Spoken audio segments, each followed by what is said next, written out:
చిన్నప్పుడు పిల్లలు బొద్దుగా ఉన్నారు అంటే లావు పిల్లలకి బాగా అంటే ఇష్టం వచ్చినట్లు పెట్టేసి ఐస్ క్రీమ్స్ కానీ ఏదైనా ఫ్యాటీ ఐటమ్స్ పెట్టేసిన తర్వాత బొద్దుగా ఉన్నారని ముద్దుగా చూసుకుంటారు. కానీ పెద్దగా అయితే టీనేజ్లోకి వస్తే కొంతమంది అంటుంటారు అంటే ఏంటి ఇంత లావుగా ఉన్నారంటే వాళ్ళు సైకలాజికల్గా కూడా చాలా డిప్రెస్ అవుతారు, right?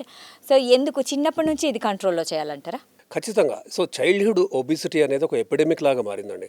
Numbers are so huge పిల్లల్లో ఒబిసిటీ అనేది. ఒక మోతాదు వరకు ఓకే. అంటే పిల్లలు మామూలుగా 12, 13 వయసు వచ్చే వరకు హైట్ ఇంపార్టెంట్ కాబట్టి కొంచెం ఓవర్ నరిష్ చేస్తూ ఉంటారు. పేరెంట్స్ కూడా షుగరీ ఏమైనా ఫుడ్స్ అవ్వచ్చు, డ్రింక్స్ అవ్వచ్చు అని ఎక్కువ ఇవ్వటం లాంటివి చేస్తూ ఉంటారు. కానీ సరైన నరిష్మెంట్ మనం ప్రోటీన్, విటమిన్స్, మినరల్స్ అందేలాగా చూసుకోవాలి. అండ్ ఈ షుగరీ ఫుడ్స్ కోలాస్ అవ్వచ్చు, తీసుకునే వాటిలో సాఫ్ట్ డ్రింక్స్ కానీ ఇన్ఫ్యాక్ట్ డైట్ కోక్ అని అంటూ ఉంటారు. దాంట్లో షుగర్ లేదు బట్ తీసుకోండి అనేసి. డైట్ కోక్ కూడా మంచిది కాదు పిల్లలకి. డైట్ కోక్ కూడా మంచిది కాదు ఖచ్చితంగా.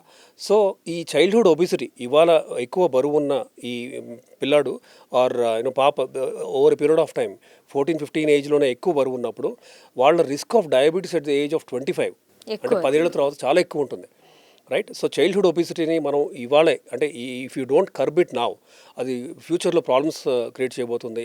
వీళ్ళందరూ కూడా ఈ మెటబాలిక్ సిండ్రోమ్ బారిన పడే రిస్క్లో ఉన్నారు.